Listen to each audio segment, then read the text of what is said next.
ada beberapa kisah yang melekat di otak saya itu adalah salah satu kisah tentang Jurais. Nah jadi, Jurais itu seorang ahli ibadah, sangat-sangat taat lah. Bahkan dia sampai buat tempat ibadah untuk selalu beribadat. Nah, saking saking luar biasa ibadahnya si Jurais ini, sampai orang-orang kala itu tuh Bani Israel orang, wah Jurais ini keren-keren kayak gini. Nah, suatu ketika pada saat Jurais lagi ibadah, mamanya datang panggil dia lagi sholat kan. Mama datang panggil, panggil si Jurais. Cuman karena dia lagi sholat dia bingung nih dalam hati, ya Allah ini gimana nih? Saya mau lanjutin sholat tapi di ibu saya lagi manggil. Diem. Udah ini pulang.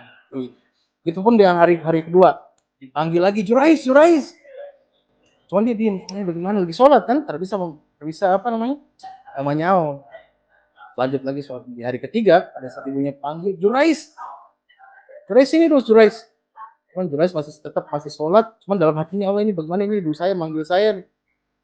Cuman karena udah 3 kali terus mamanya bilang, akhirnya mama keluar dari mulut mamanya, pokoknya ya Allah jangan matikan dia sebelum bertemu atau ketemu dengan seorang pelacur, kata mamanya. Dan beberapa hari kemudian lagi ngobrol-ngobrol tentang keimanan Jurais yang begitu luar biasa, ada seorang pelacur yang sangat terkenal cantikannya, jadi buah bibir di kalangan itu.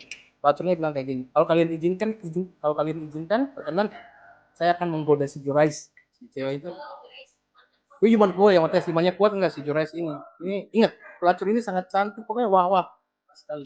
Jalan, terus dia menggoda Jurais, tapi Jurais nggak tergoda. Sampai suatu ketika Jurais lagi sholat, beribadah lagi sholat, si pelacurnya itu datang, lalu membuka semua pakaiannya sampai tidak ada selai benang pun gitu di pakaian.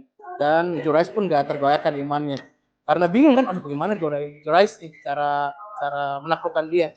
Karena Jurais nggak bisa, nggak mempan, lalu dia datang ke salah seorang pengembala.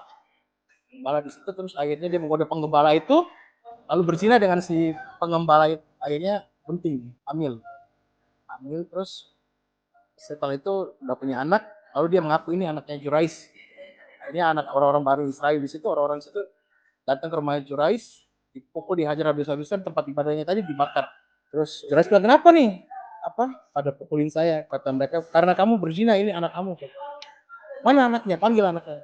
Ini bayinya. Oke, kalau gitu tunggu. Terus sebentar, saya izinkan saya ibadah dulu. Kalau dia sholat ibadah, mana anak? Jarinya ditekan di perutnya anaknya. Terus siapa? Kamu nih anaknya siapa? Tiba-tiba dengan izin Allah, si bayi itu berbicara kalau saya ini anak dari pengembala itu sama pelacur itu.